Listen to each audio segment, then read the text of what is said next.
So in this picture, you can observe about the arrangement of the leaf, that is opposite decussate. Opposite decussate. So here in this slide, you can observe almost it is the 50% of the lamina is dissected. The 50% of the margin of the lamina is entire. This is called entire margin, and this is called the serrated margin. So that's why serratifolia, Primna serratifolia, Primna integrifolia means the lamina should not be dissected. It should be entire margin. It's Primna integrifolia. This is Primna serratifolia. So this is where the arrangement of the leaf, the long petiole and opposite decussate arrangement you can observe. So this is the stem of the Agnimantha, this is Primna integrifolia. So here you can observe about the lenticels. So because of these lenticels, it is rough in nature. When it is young, at that time it is smooth. When it becomes old, when the development is going to take place, at that time it becomes rough because of the presence of these lenticels. So these are, you can say here, these are the shows the nodes are the fallen scar of a leaf. Fallen scar of a leaf. So this is another picture. When you take the transverse section, you can find the inside small, the hole will be present.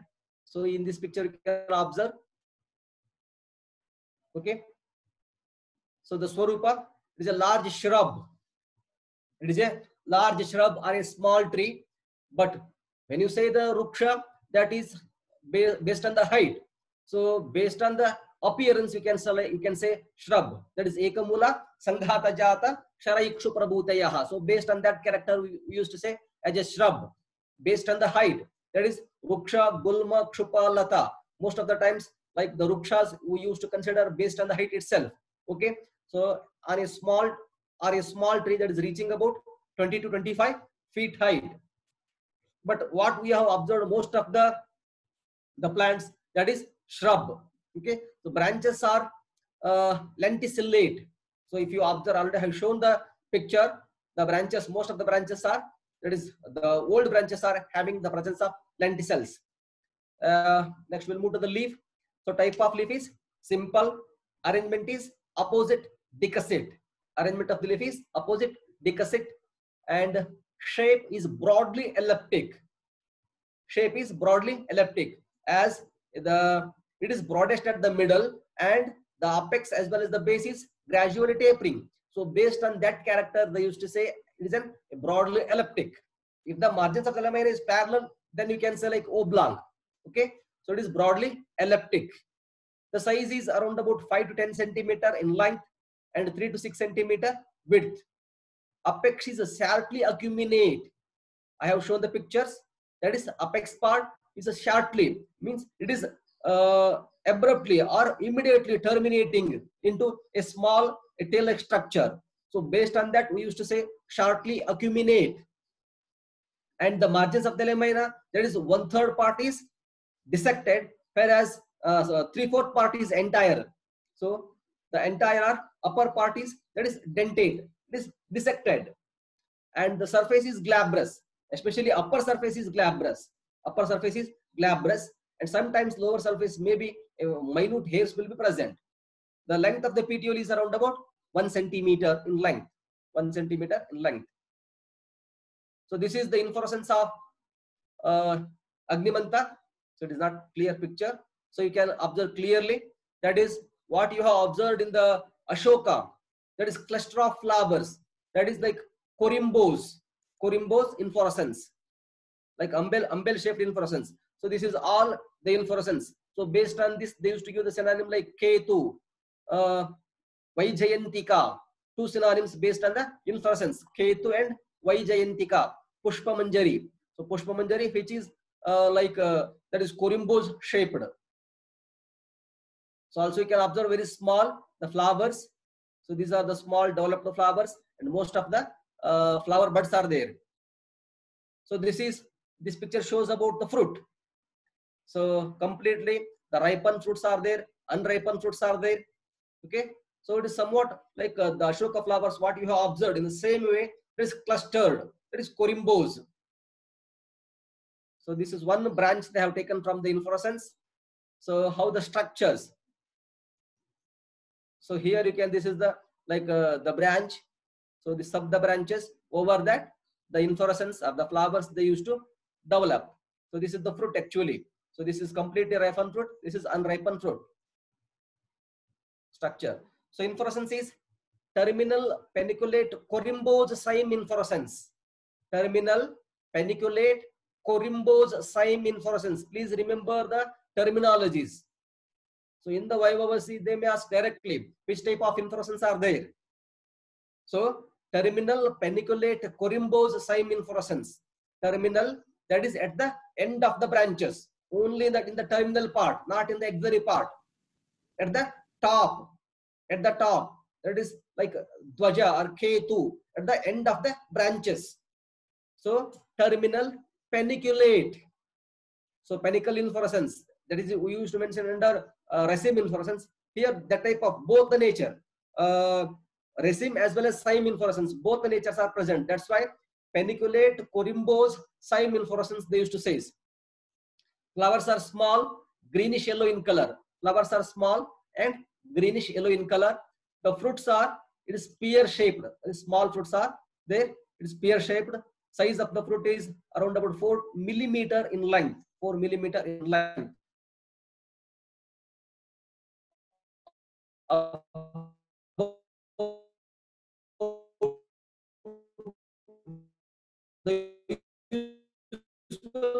part of the drug is the root. Roots, that is, which is cylindrical in shape. The shape of the roots are cylindrical in shape and surface is rough. The root surface is rough and the the stem bark, that is the root bark, not stem. The root bark is easily peelable. You can easily remove the outer root bark.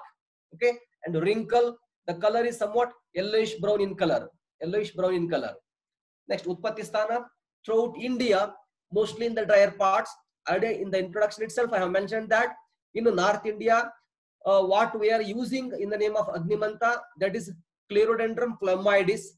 Whereas in South India, we are using Premna integrifolia or Premna serratifolia. So that drug we are using in the name of Agnimantha in South India. Okay. Next, we'll move to the types of Agnimantha. According in the classically, Charaka has not mentioned, but Sushruta mentioned in Varunadigana, that is Agnimantha and Tarkari. Agnimantha and Tarkari, the name is mentioned in Varunadigana. In the Nigantu period, it is considered as a type of Agnimantha. But even the Bhavaprakasha Nigantukara has not mentioned any type of Agnimantha. But in Raja Nigantu, he mentioned two types, Agnimantha and Kshudragnimantha. Agnimantha and Kshudragnimantha. But the recent, the scholars, they used to consider Kshudragnimantha as a Lagu Agnimantha. Kshudragnimantha as Lagu Agnimantha or Tarkari. Kshudragnimantha or Lagu Agnimantha or Tarkari. That is Clerodendron phlegmoides. Clerodendron phlegmoides. I will show the pictures in the next slides. That is about Kshudragnimantha. Okay. So Agnimantha is a Premna integrifolia or Premna serratifolia. Whereas Kshudragnimantha, that is Clerodendron phlegmoides. So it is also called as Lagu Agnimantha. So if you consider this as a Lagu Agnimantha, then Premna integrifolia they used to consider as Brahat Agnimantha. So you may get confusion. So Agnimantha or Brahat Agnimantha, the botanical source is Premna integrifolia or Premna serratifolia. Whereas the Kshudragnimantha, they used to as a Lagu Agnimantha or Kshudragnimantha, Lagu Agnimantha, and even the Tarkari you can denote as Clerodendron phlegmoides. According to Kayadeva Nigantu, two types, Agnimantha and Tarkari. Agnimantha is Premna integrifolia, whereas Tarkari is Clerodendron phlegmoides. According to Dhanvantari Nigantu, it is of three types, Agnimantha, Kshudragnimantha, Nadheyi. So Acharya Bhava Mishra has given the synonym as Nadheyi, that is based on the availability, that is Nadhyam Bhava, the plants one which grows in the banks of the rivers, that is Nadheyi. Even it is having the same synonym which denotes one which grown in the banks of the rivers, that is Kakabo Arjuna Namakyo Nadi Sarjascha Kirtitaha, that is Nadi Sarja, one which grows in the banks of the rivers, as like that of sarja plants, nadi sarja, that is nadhei.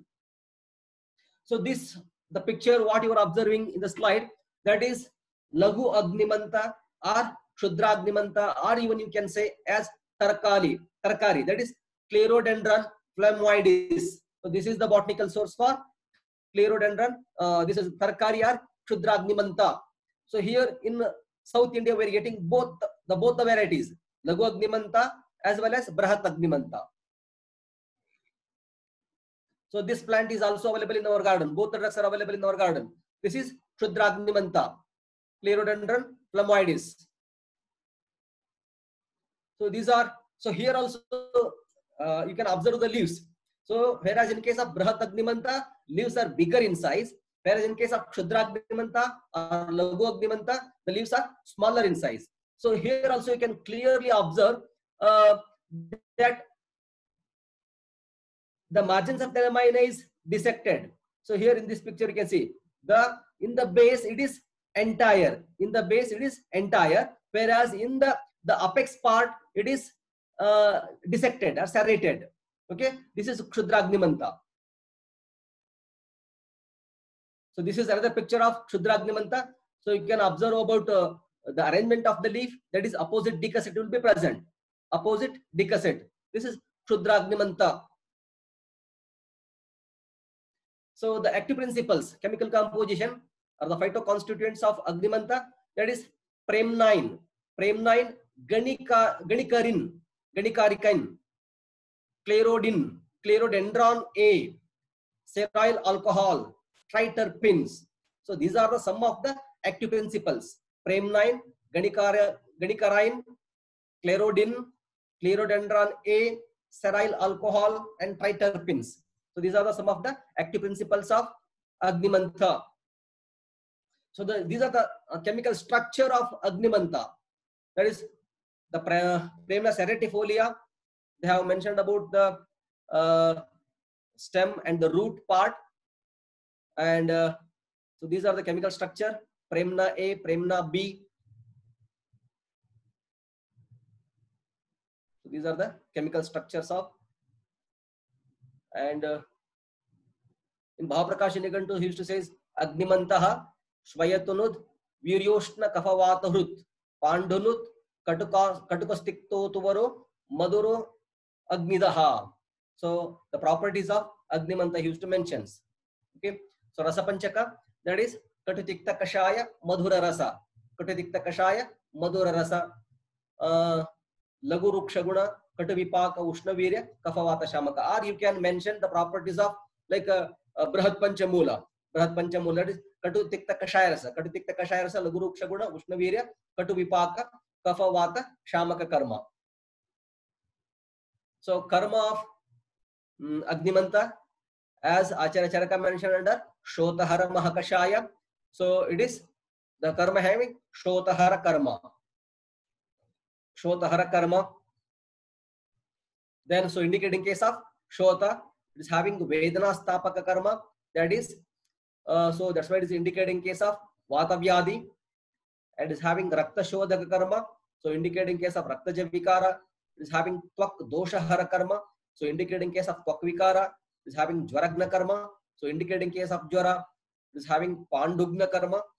It is indicating case of Pandu. And it is having Shita Prashamana karma. So indicating case of Shita.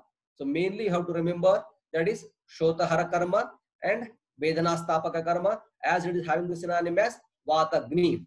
So already we have discussed about Vedana Stapaka, that is Vedanayam Sambhutayam Jnanam Stapayati iti Vedana Stapanam. That the drugs one which reduces the Pratikula Kara Bhavas and does the Stapana of Anukula Kara Bhavas. That is Anukula Kara Vedaniyam Sukam, that is Pratikula Sita Pitta Buddha